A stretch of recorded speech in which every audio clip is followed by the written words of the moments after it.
How you doing, everybody? It's Jeff, and you're here for some Wolf Tech, and we're going to talk some more Star Wars.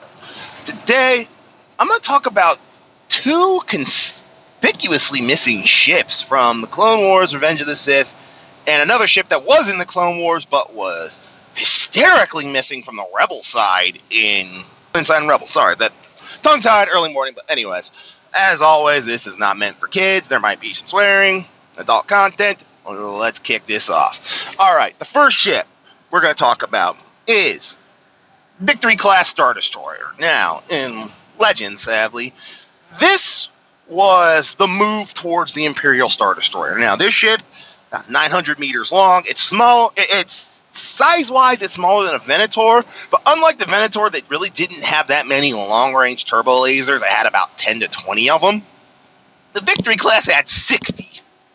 It had, according to the good old Wikipedia, 10 quad turbo laser batteries and 40 double turbo laser batteries. Okay, so no, it had 80 turbo lasers. Sorry, not 60. It had 80 turbo lasers, and it had 10 concussion missile launchers.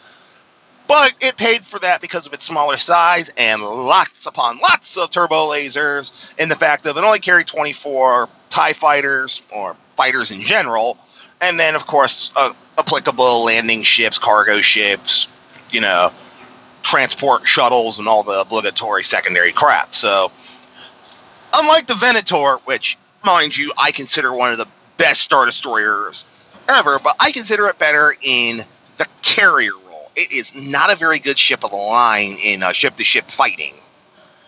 That's where the Victory came in and was the gunslinger to the aircraft carrier.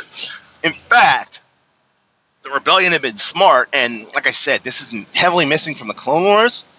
It would have been really good to see Victories in Star Wars The Clone Wars, because you'd have had the Venators for the carrier role and secondary supporting, while you had the Victories as the slobber knockers, the brawlers, the big heavy gunships that basically went gun to gun with anything the Separatists could throw at them, and let's see who comes out standing at the end. This is a ship the Republic in the days of the Clone Wars really needed, because like I said, the Venator is a great carrier ship and it has decent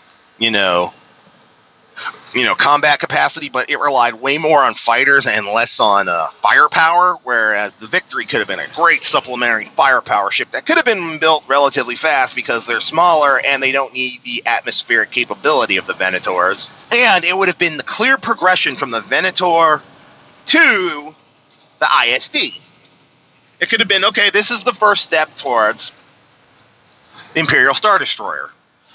Now, the Victory did have some problems. One, it was hysterically slow. This was not a very swift ship like the Venator class was. It was a slow brawler.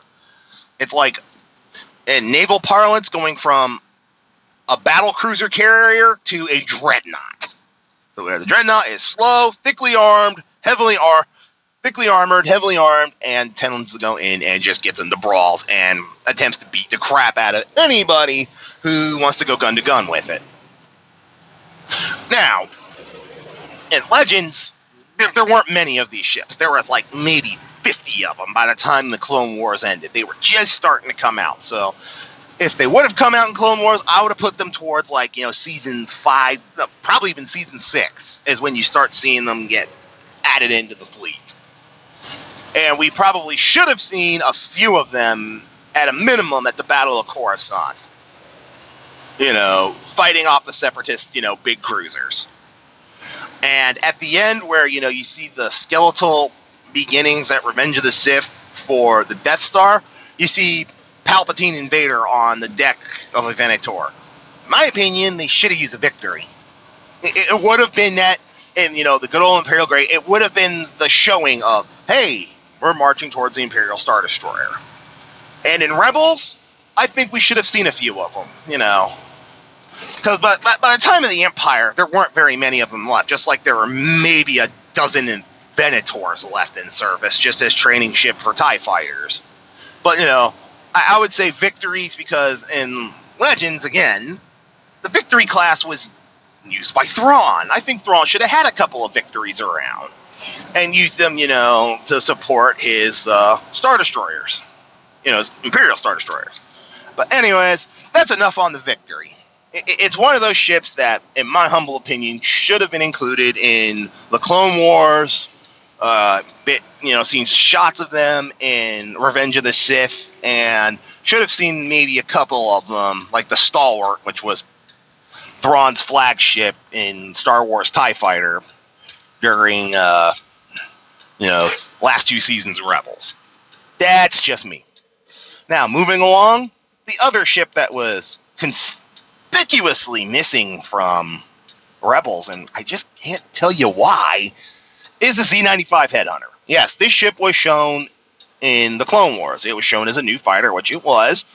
And as you can see, this is definitely way more of the progenitor of the X-Wing. This is where the X-Wing got its shape, its, flight characteristics, and where it turned into what it was. In Legends, the Z95 Headhunter was the literal fighter of choice in the early days. Like, the A-Wing didn't come around till Dodonna joined near the Battle of Yavin. In fact, it was a very new fighter during the Battle of Yavin, but creative choice where the A-Wing actually came from some rebel in the some royal people who are friendly to the rebellion, who basically gave him a wing-up A-Wings and said, here, use these.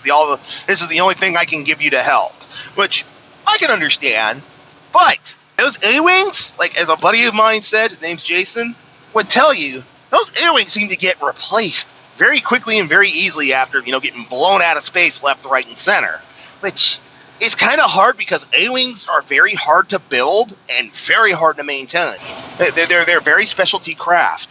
However, Z95s, you can buy them at Wing Straight for next to nothing. In fact, for a Z95 Headhunter, let's bring it up. I can't remember exactly how much they went for used. Z95 Headhunter. Let's look at these little bat boys. Okay, Z95s. The price of them, like, used is like 15 to 25,000 credits, where an A-Wing would cost like 6 times that much. Z95s you can buy in lot jobs for very cheap, and they're about as good as TIE fighters. Granted, they're not hyper capable, but they're shielded, they're pretty decently fast, and they're decently well armed for a fighter. And like I said, you can get these anywhere. Z95s are one of those ubiquitous ubiquitous space fighters that you can find for a dime a dozen. Z95s, especially in Legends, were every freaking where.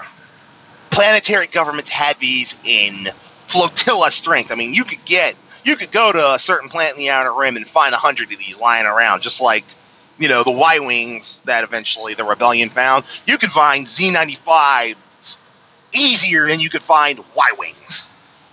And in the early Rebellion, this should have been the fighter of choice. And Z95s are pretty customizable. You can take some pretty old, hell, even secondary hyperdrives, like a Class 14 hyperdrive, just to jump it. A quick jump away, where you can have something like that carrier that Commander Sato had, where just to get him one jump out, you pick him up in a transport, a freighter, something where, you can haul fighters.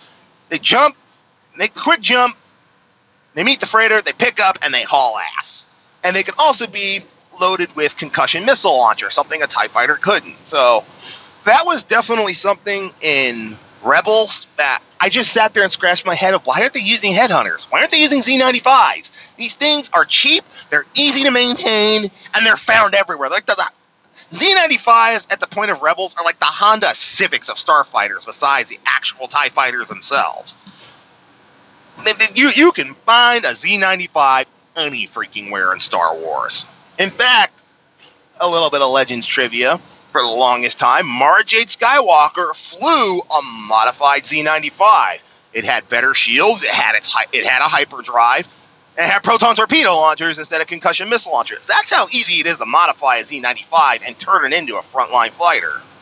So, to wrap this up, as much as I like Dave Filoni for some of the stuff he did in Rebels and the Clone Wars, there were just certain decisions I sat there and was just like, Why didn't he include these? It wouldn't have been very hard. I mean, he included the Z95 in the Clone Wars, as they should have been, since they were used.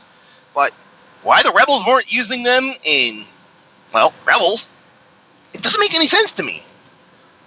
Because if you played any of the old school games, like any of the old Star Wars Empires at War games, the first fighters you start out with are Z95s and Y-Wings. So it made no sense to me to not see any Z95s in the TV show Rebels. That's one of my I call that a major critique of the show, of where the hell are the Headhunters? This should have been the ship of choice for the early rebellion. The perfect ship of choice. And it doesn't take much to make them hyper-capable. You just need some hyperdrives. You can strip them from old ships and slap them on. And the parts for these are everywhere. The supply chain for Z95 parts are not hard to find. Income, you can make CEC parts for this ship. You can jerry-rig almost any part into a Z95 and make it work. That's how easy it is to maintain these ships. So, to wrap this up, the Victory not being used in the Clone Wars and Revenge of the Sith, and maybe a few of them in Rebels and Z95. I have to ask Dave Filoni, where were they? Why didn't you use them? The assets were there, and it would have made sense. Especially in Rebels. I mean, I get the A-Wings for high-speed slash attacks, but maybe for, like, Phoenix Wing, they have some of them, but some of the other Rebel cells should have been using Z95s. Just, like I said, modified to go hyper-capable, and there you go. But, anyways, that's 12 minutes of me rambling at Wolf Tech. I'm Jeff. I've been your host. I hope you enjoyed this, and I'll catch you all next time.